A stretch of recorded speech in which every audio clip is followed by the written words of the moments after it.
Hey Bookaholics, so welcome back to another video. Today I am bringing you a new spinner wheel.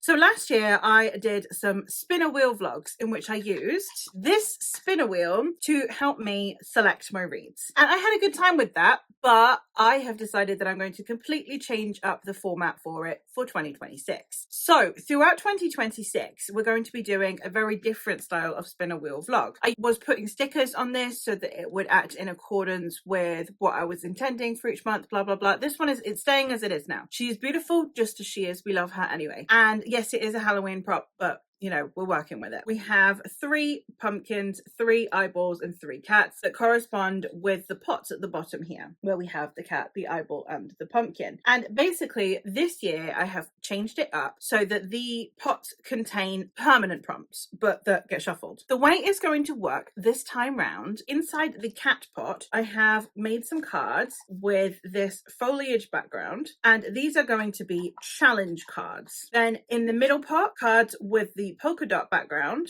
and this is going to be my series pot. And the last one is we have ones with the pumpkins because they are in the pumpkin, and those are just going to be regular prompts. So let's look at how I'm going to be randomizing my TBR throughout 2026. I'm going to just go through the pots and explain as I go because I think otherwise it's going to get very convoluted. I do have a G drive with all of the cards that I will be showing you linked down below, and any other little bits that might come up throughout the video will also, any graphics that I have made will be linked in the G drive listed below in case you would like to make your own version of this. We're going to start out with the cat. And the cat is, as I said, challenges. This could be a challenge to partake in throughout the vlog. It could be an entire vlog project, or it could be simply making a dent in projects that I am doing throughout the entire year. Let's look at all of the cards that I have in this one and what they each signify. Now, my cards are very small, so I'm going to be posting it up in big instead so that you can see it better. The first 2 that I have in my challenge pot are going to be ones that are for year-long challenges, and basically for these I need to read either the book that corresponds to that month or another book that is part of that challenge to make progress in that challenge. The first card that I have is the Ieldia card. This one is literally for the Magical Readathon. Every year there is an adventure in Ieldia year-long project that you can do, that you can take part in, and it is basically that every month you get a prompt for a book, and it's a choose your own adventure style, which means that you'll have multiple options for a book that you can pick and then you read and progress through, and at the end you get, your character gets some kind of reward. The way I normally go about this is I just kind of read and end up fulfilling the prompts for the most part, and then I will just check it, and if towards the end of the month I need to squeeze one in, I'll squeeze one in. That's exactly what happened in November. However, if this comes up and I have not read a book for that prompt yet, fantastic, it works wonderfully. If I have read one but it wasn't with the intentionality of it, I can just read a different one that fits the prompt. If it's quite a difficult prompt and I have already fulfilled it, I would simply fulfill one of the other options for that month, because there are, as I said, always multiple options. The next challenge that we have is the Our Fantasy card. My Our Fantasy card is literally for Our Fantasy Bingo. Our Fantasy Bingo is a year-long challenge that goes from the 1st of April through to the 31st of March of the following year. And for this one, I literally just need to read a Our Fantasy Bingo prompt. So if this one comes up, the idea would be to try and tackle one of the trickier prompts. The next card that I have is the Genre Bingo card. I have made myself 5 genre bingo boards, and they are the Romance Bingo card, the Sci-Fi Bingo card, History, Horror, and Fantasy. For these, I basically would need to take my cards and I would need to shuffle them. So obviously not looking at them, shuffling them. And then whichever one I select, I then have to complete a line of the card. So I need to get a bingo. So these cards would hopefully last me ages, because obviously I've got 4 lines on each one. The chances of this coming up 20 times in a year is quite slim. So hopefully these would last me multiple years. These are other graphics that are also linked in the G Drive if you would like to partake yourself, or just select one of the bingo boards. That's also an option. And the idea is that I would need to go through and complete each prompt with an individual book, not with multiple books per prompt. So this is one of the few where if the card comes up, I would have to read multiple books for this prompt. So for example, if I'm coming towards the end of the vlog, or I feel like the vlog that I had been doing was getting a bit long, it's permissible to pass over to the next week's vlog. The next card is another one that also would be able to be passed over to the next vlog. So if I was in a vlog and I'd only just started it and this one came up, fantastic. If not, this is one that I would hold on to and would dictate what my next vlog is. So it would also allow for you all to get a preview of what is coming. You'll be able to know what I am planning for the following week because the card has already determined that for me. For this one, we have Vlog Project, and the Vlog Project one is basically need to do one of my vlog projects. So this could be 5-star prediction, fantasy reader reads romantasy, Baba Yaga, could be any of those kind of vlog projects. Now, the one that I am excluding from this, obviously any spinner wheel ones, horror vlogs, will be excluded from the vlog project card. The next one that I have is TBR Jar. Now, TBR Jar is something that I used to use as my primary way of determining which books to read. And in it are all of my either standalones or books that can be read as a standalone. I have a 4-sided die and I roll it, and then I would need to pick 1 to 4 books from the TBR jar. So for example, if I roll a 1, I would only need to pick 1 book from the TBR jar. If I roll a 3, I would need to pick 3 books from the TBR jar, etc. And for this one, obviously, because it's another one that is multiple picks, I could start it in that vlog and then continue it in the following vlog, because again, they're all individual books that I'm picking. If I got 4, for example, I could pick all 4 at the start, or I could pick 1 at a time. There's going to be a lot of continuity going on with these vlogs, so bear with me. The next one that I have is themed reading. This is another one that also has multiple books in it. And for this one, it is to read 2 or more books that have a shared theme. This could be a shared folklore, a shared niche subgenre, or it could be 2 books by the same author. It doesn't matter, but it needs to be 2 or more books that have something in common, and then I need to compare how that commonality works. The next card I have is a 24-hour reading challenge. For this one, I have 2 options. One is I put on a timer and I read for 24 hours, or I try and read as much as possible in 24 hours. So from the moment that I pull it until 24 hours of the next day. Either of those would work. The next one I have is Kid Pick, which is literally just one of my children chooses a book from my shelf and I read it. If they pick the second book in a series or whatever, I would read the first book. I'd read whichever one I'm on. I'm not obligated to read the second book in a series if I've not read the first one. The next one is Spouse Pick, in which my husband needs to pick a book and he needs to guess what I will rate the book. And if he gets it wrong, he has to buy me chocolate. Nothing else needed to be said. Other one that is someone else picking my TBR is Parent Pick. And for this one, I have my parents get to choose a book, preferably one that they have read and that they want me to read.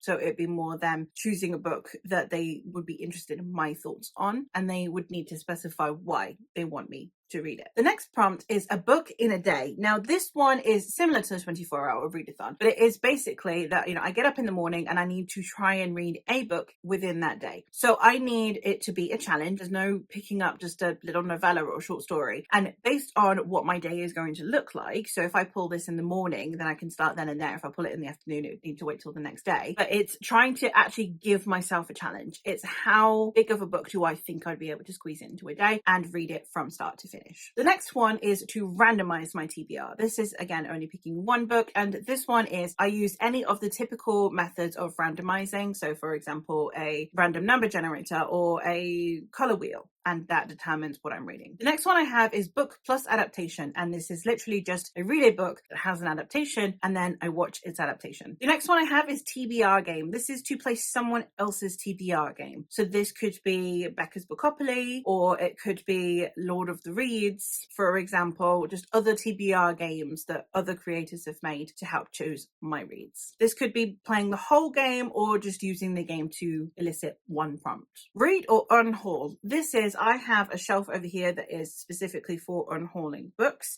that I am unsure if I still want to read. So I need to read one of those books and then decide whether or not I want to keep it or unhaul it. Seasonal pick, quite self-explanatory. I read a book that corresponds with the season that I'm in. So in winter, I would maybe read like a cold ice polar fantasy. In autumn, I'd maybe read a horror. In summer, I'd maybe read a cozy romance. You get the gist. Oracle pick. For this one, I use my Oracle deck and I choose a card and I base my pick on that card. That can be from the name of the card or it can be from the imagery of the card. Similarly, I have tarot TBR. For this one, I need to actually do a 3-card tarot, read the significance of what is being said and glean an option from that to choose a book. We are now going to go into the eyeball option, which if I land on that, I have to read some kind of series. Now, this one has substantially less prompts because there aren't that many options for series. So let's go through. The first one and the most characteristic one for my channel is series binge, which is I need to read in its entirety. So again, this one would probably be its own separate vlog project. But yes, I need to pick up a series and read all of the books in that series. I could randomize this with my jar or I could simply pick a series. The next one I have is sample a series. This is to read the first book in a series that I am hesitant about, one that I am not sure I'm willing to commit to the entire series. So we try the first book and see how we like it. The next one I have is continue a series. This is one that wouldn't have very many options to it in any of the previous years. However, I did, because of my spinner wheel, start a load of series last year and I'm not keen on having loads of ongoing series. So the idea of continuing a series is just pick up the next one. The next one I have is finish a series. I don't have a huge amount of these, but again, ones that I've had ongoing for a while. However, if I run out of ones where I don't have anything left to finish because I finished all the series, it would be read the last released book.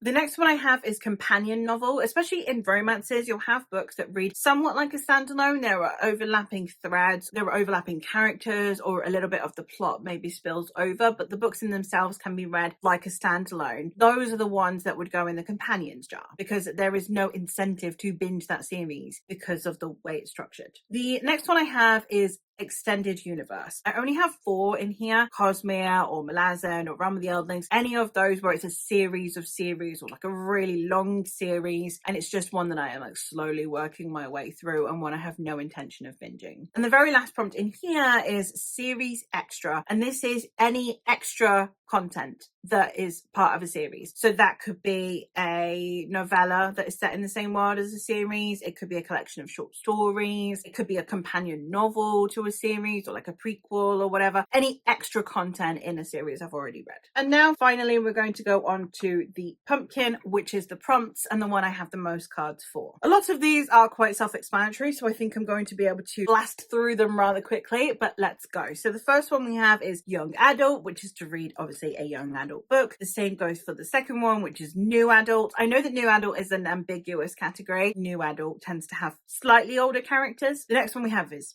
adult, which is very easy for me to fulfill. The next two are ones that are opposites to each other. The first is tome, which is to read a book that is rather large, and the second one is novella or short read, which is to read a book that is either a novella or something that is very short, so something that is under 300 pages. The next one I have is Español, which is to read one of my books in Spanish. I have a few books that I need to read in Spanish. The next one that I have is classic, which is to read a classic. Obviously this could be a genuine classic, it could be a genre classic, it could be a modern classic. It's entirely up to my interpretation. If I've got none of those, I think at a pinch I would allow myself to do a retelling of a classic, but again, that's in the absence of any actual classics. The next one I have is anthology, which is either a collection of short stories or an anthology, so they could all be by one author or by a group of authors. Out of my comfort zone, which is to read a book that is not in a genre that I would usually pick. This could be a book I would not normally gravitate towards based on the content, based on the genre. We have non-fiction, which is self-explanatory. It is to read a non-fiction of any kind. I will also include novelized non-fiction, so books that are written in a storytelling style for the reader's sake, but that is still non-fiction. The next one we have is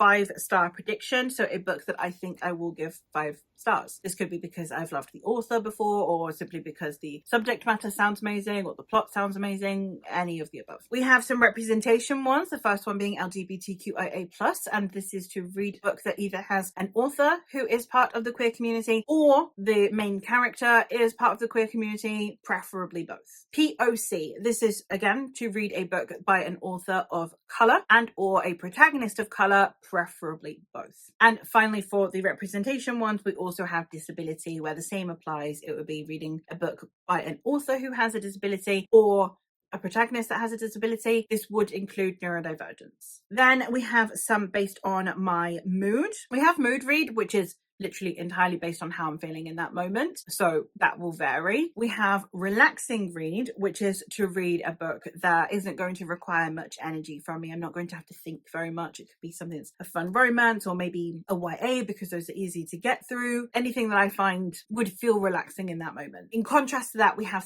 thinking book, which is to read a book that is going to require more thought from me, a book that I'm going to actually have to have all cylinders firing for. We have 3 for where I have sourced my books. The first one being a TBR vet, so a book that has been on my TBR for a prolonged period of time, possibly even more than 5 years. Then we have new purchase, which is to read a book that I have bought recently. Recently is kind of relative. I would say within the last 6 months, but even within the last year at a stretch if need be. We have ARC or gifted, which is to read a book that either was sent to me by the author or publisher as an ARC or as a review copy, and or a book that was sent to me by a friend, one that was given to me on my birthday, anything that could constitute a gift. We have 3 for formats. We have ebook, in which I need to read an ebook. That's self-explanatory. The same goes for audiobook, in which I need to read an audiobook. I don't immersion read, so that's not an option on here, but I mean, if I wanted to, I suppose I could with the audiobook prompt. And then we also have physical. Now, physical, when it comes up, is to read any physical book that I want to. But because I really would like to prioritize my physical TBR, I have decided that I'm going to up the ante and throw in even more options for reading through it. So I have 4 more based on physical reading, based on the type of physical reading. So we have hardback, in which I would need to read a hardback, any shape, any size, even the tiny ones, any hardback would count. We have paperback. Now for paperback, I have done exclusively standard sized UK paperbacks. So your typical UK sized paperback. Then we have mass market paperback, which is to read a mass market paperback. These are any of those smaller paperbacks that you get. It could be US or UK, it doesn't matter, but they are the dinky dots. To contrast that, we have tall paperbacks. This is any other tall paperback. This is standard US, because those are taller than UK paperbacks, indie paperbacks, because those tend to be quite tall, or the trade paperbacks, like the ones that you get at airports, those really tall ones. Any of those would count, for example, for this. And the last few we have are based on the author. So the first one we have is self-pub or indie pub. So this is either a book that is by a independent publisher, so one that is not one of the big 5 or an imprint of, and or a book that is completely self-published by the author. We have not UK, US, Canada, Australia, or New Zealand. So an author that is not from any of those countries. I have excluded Ireland. That's why I didn't do English speaking. Also, Guyana is technically English speaking, and I feel like those don't get overrepresented. But it's just to read an author from a culture that isn't the most represented ones that we see consistently within publishing. The book does not need to have been originally printed in a different language. It can have originally been written in English. However, the author cannot be from any of those countries. We have read from before, which is an author who, this is not my first rodeo with them. I've read something that they've written in the past. Second chance, which is an author whose books I've rated low